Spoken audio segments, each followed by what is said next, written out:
scored a career-high 20 points tonight. Cam, obviously not the team result you wanted, but to get back out there after sitting last game, what did it mean to you to finish with 20 points tonight? I mean, it didn't mean that much to finish with 20. I was glad to be back out on the floor, but would have liked a different result. But I'm glad I got back on the floor, and hopefully we can keep building and working better, working harder to get better results. Cam, you guys. Sorry. You guys have a lead there in the first half with about 11 minutes to go. It just seemed like it was another big run by the opponent that kind of put you guys behind the eight ball. Did it kind of feel that way, or did you feel like you could combat that run with some scoring of your own? Turning the ball over, not putting the ball in the basket, giving up layups. It's not, I mean, it's just simple mistakes, not much you're going to do. You can't contest a 1-on-0 layup, so not even giving yourself a chance to set up the defense. It's got to be better. Obviously, 4 straight losses now.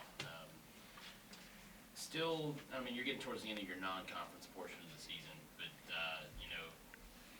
is this something you feel like you guys can turn around if you start making some of those shots and eliminating some of those simple mistakes? Well, yeah, I think we would have won a lot of our games if we made a shot.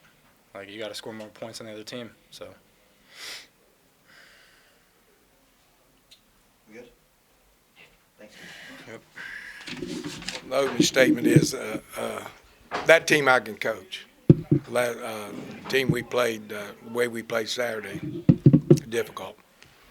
And we had to come down to Jesus meeting a little bit and playing a little different players. Trying to spark some interest in people. I thought we played harder. Score doesn't look like it, but we did. We played harder. We played better. That's a very good team. 5-2 or 6-2 now, and they played some top dogs even. So 3 good guards, and they're older. And I will say this for Marshall's sake, as coach came from Duquesne came over and he said, "You've kicked our butt for 3 years. We finally got one." So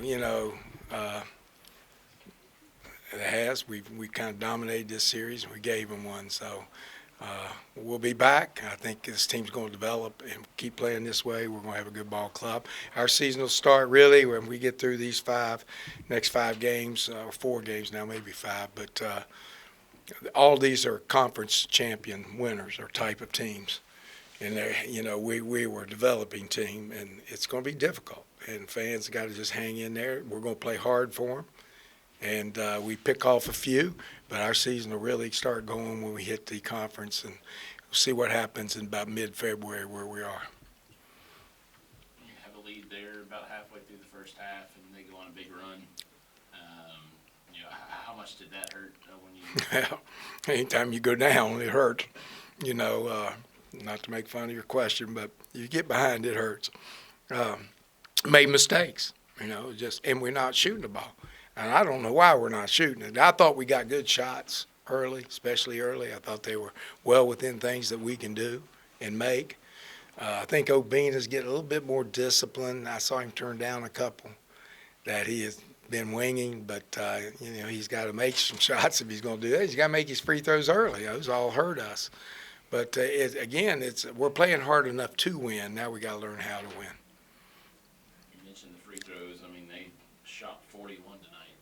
How difficult is it to crawl back into a game when you got a team shooting from the line so much? Well, they shot 41 fouls, and the coach 3 or 4 games back for them said, I think they practiced fouling in practice. And we couldn't seem to get a call. And that's just a little bit of discipline we'll learn. That's the part of learning to win.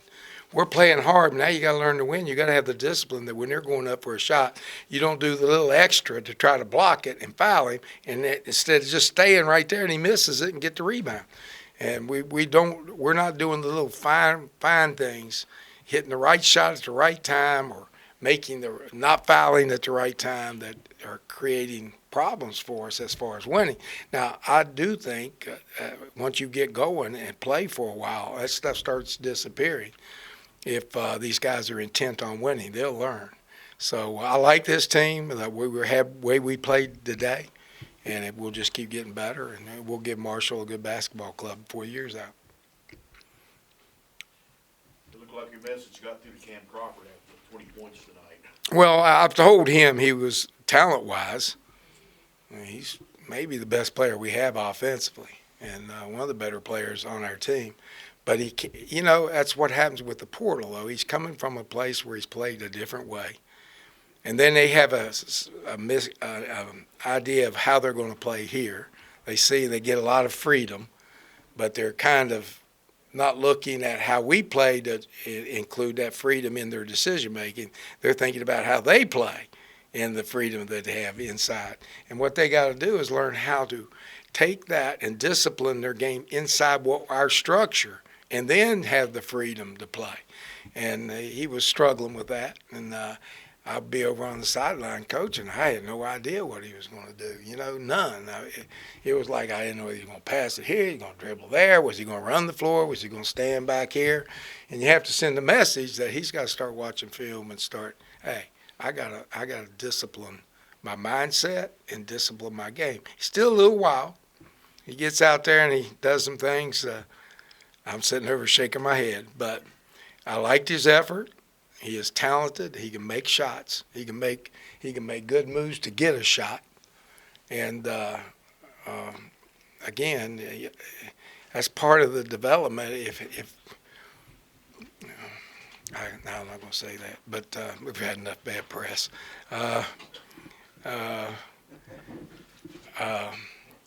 We have to learn to.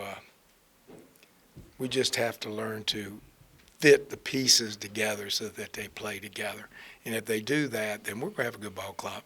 And I hope our fans, I want good fans. They got to come in here and be good fans. Give us a chance. We lost 3 major players: freshman of the year, player of the year, first string kid. They were here for a long time, 5 and 4 years. And we're asking guys to pick it up in 1 year. It took Andy 3 years before he really started catching on and he could, dominate a game or make a game winner. Tavion, it took him 5 years to really, those last 2 years, 4 years, those last 2 years, he became a dominant player. The portal's there, but then once you're in the portal, you're stuck in the portal. He's, Dan is in the portal, Last year, we beat him 20 at their place. It didn't work. This year, he's got a pretty good ball club, but he's got to go recruit 9 more people again. So it's, I don't think games that way, especially here in Huntington, our fans like to embrace our players. You can't embrace them if they're strangers. Once they've been here for a while and you start knowing who they are, it's a little easier in the fan base. What we got to do is try to build the people on the younger kids so that when our older kids, we have enough older kids that when they do leave, we're moving right on through. And then occasionally use the portal. I'm not ringing it out. But I looked at Toledo, and I don't know what they've done since, but they don't use the portal. They were, Mid-American champions last year, I think. I think I'm right. And they're 3-3 this year because they lost everybody. They got bought off, and he didn't go to the portal. So it's going to be a while. That's just the way it is. So that's the landscape of college basketball right now. I still think it's fun to come and watch us play. It's enjoyable for me to coach these kids. And we had a 3-3, great point average. So as Mike said, though, Harvard's never won a damn, national title. But, maybe we'll get to a quiz bowl or something. I don't know. But I like the way we're playing. I hope our fans will stick with this team and come out and support them. And we're going to give you our best shot. That's all I can tell you.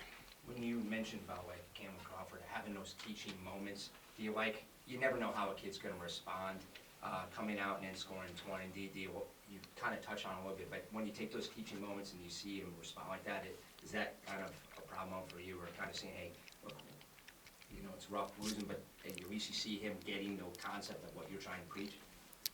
Yeah, I mean, you're always taking a chance. I'd be trying to fool you if I looked at you and said, "Oh, I knew he would do that." That's not true. I'm taking a chance by setting him down so that he learns, because he could rebel on me. But now that's one of the things that we do. We recruit good kids, good families, and they normally will take that, And I was proud that he did. He came out, gave me everything he had, started cramping up because he hadn't played. But, you know, he can score in bunches.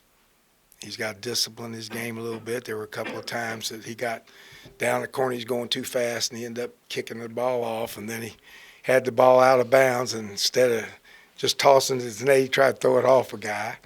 And those are just where he would just control down, calm down a little bit, and he will get it. Again, he hadn't played in 2 years now. You have to understand, he didn't play in 2 years. He didn't play very much as a freshman, just very little. Then he sat out a year, and now he's here. So he's got 3 more years here. And, you know, he's going to be a dynamic scorer. And if he doesn't, he'll have another teaching lesson. So, you know, but I think he'll respond, and I think he'll come on the way he should. And I thought our team played as hard to compete and win as they could. We just got to be a little bit more disciplined, a little bit smoother, and our shots got to start going down. Do you feel the guys are still trying to figure out like the rhythm when they're out there? Like, does it look a lot different? We don't get to see practice, so Practice, we shoot the crap out of it. Getting a game, can't make one. You know, don't ask me, but and maybe they get too excited. Maybe they haven't settled down enough yet to, you know, to calm down, to keep the game in the right perspective. Sometimes, you know, when you want to win it's like running a race. If you want to win so bad, you tighten up. You don't run fluidly. You know what I'm saying? And the next thing you know, your strides get shorter and you don't win the race. So sometimes you got to find that right mix of where you are really pushing forward to win, but not so much that you lose sight of the game. You know what I'm saying? And that's a learning process, and I think these guys will do it. We lost all our leadership. That's where the leadership comes. Cam is trying to take over, but he's struggling with his shot a little bit right now. He's a good, solid player. He's a voice in the locker room, but he needs help on the hardwood with athleticism and all that other stuff. And so we got to find that guy who can step up. Maybe it's Crawford, but I think I see him more of that guy on the side that gives you that spark. And we got to find another one. I was hoping Jacob Connor or Kevon. You know, Kevon's not giving us what he can give us either. So we got to try to get that one guy that's can kind of keep it steady, you know, and keep the flow going at the right speed. And then you can use Crawford and both Crawfords. They can supply it, and that's a rhythm, like you say. It's developing that rhythm, and then the shots will go down because we do it in practice. This team shoots better than any team I've had in practice. But practice don't count. I was like my brother one time had a guy come up to him and said, "Coach, I don't know what's wrong," because he wasn't making the game. "I don't know what's wrong with me." He says, "Man, every time you're not here, I can make everything. You show up, I cannot make a shot." He says, "Well, guess what? I'm coaching. I'm going to be there. You better figure it out." So it's a little bit same. We're doing it in practice. If we keep the same competitive edge and we keep rolling out here, fans don't get frustrated. It's not the way the landscape is where they're buying players off now. You know, what if we had Handlog back and Andy back? In the normal 5 years ago, they'd be back. So, you know, it's going to be that way a little bit. You just can't get frustrated with it. It's still fun basketball. It's still entertainment to come out here and watch us play. And we're going to give us a shot. And I'm not counting us out. At the end of the year, this conference, we can do some damage. And we'll see what happens when we get to the tournament. But we can do some damage in the regular season. And we're going to get better each of these next 5 games, which we may lose them all. I don't know. But we're going to get better. And then we're going to hit our stride. When we hit our stride, we got a chance against anybody. just the last one for me. You talked about trying to find that consistent go-to guy. Seems like Nate's been that guy, but tonight it seemed like you guys had a hard time getting him the ball down low. Was it them, or was it you guys just not having an opportunity to get to him? No, that was them. You know, we're doing the same things we always done. They obviously watch tape, and they're going to have to watch him. They got long guys down there, and they got in foul trouble. We had to set a lot.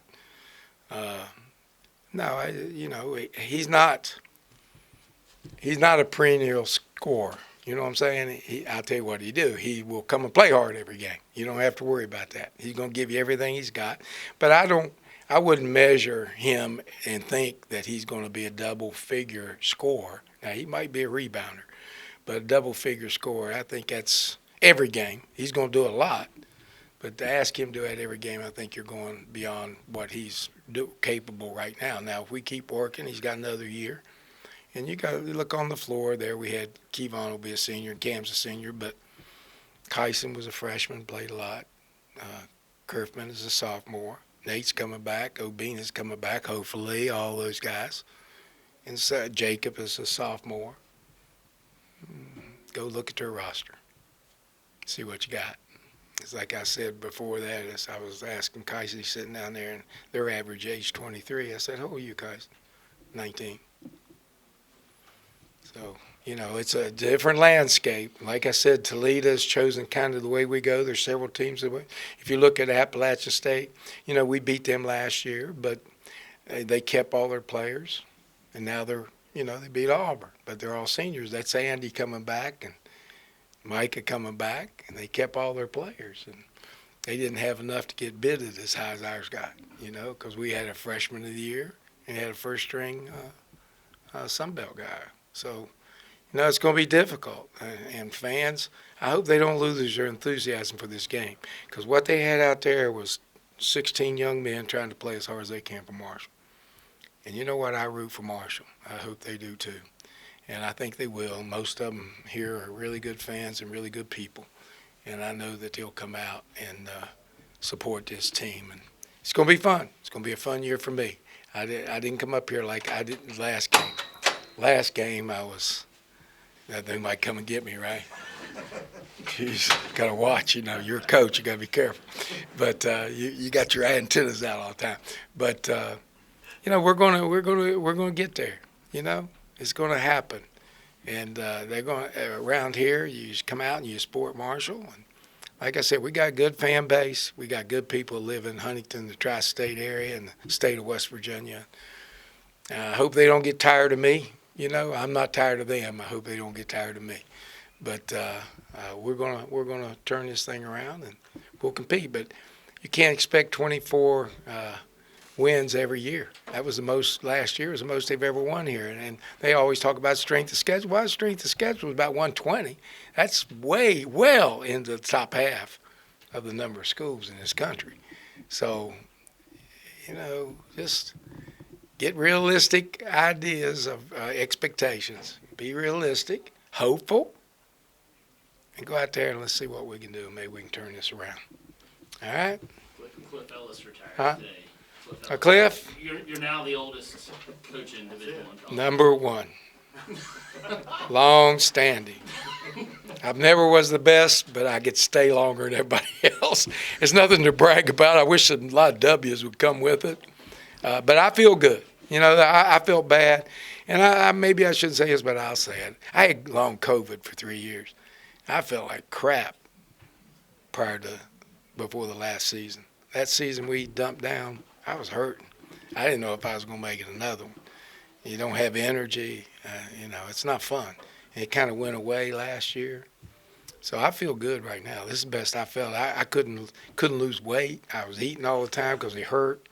And you eat. I was up to 203 pounds. I'm down to 176. And, you know, but I have the energy to do it now. So, you know, I feel good. I want to coach as long as I can. I love Marshall. I want to stay here. I want to ride out with the trumpets blaring. All right? But I appreciate you guys, and thanks a lot. Let's go Herd.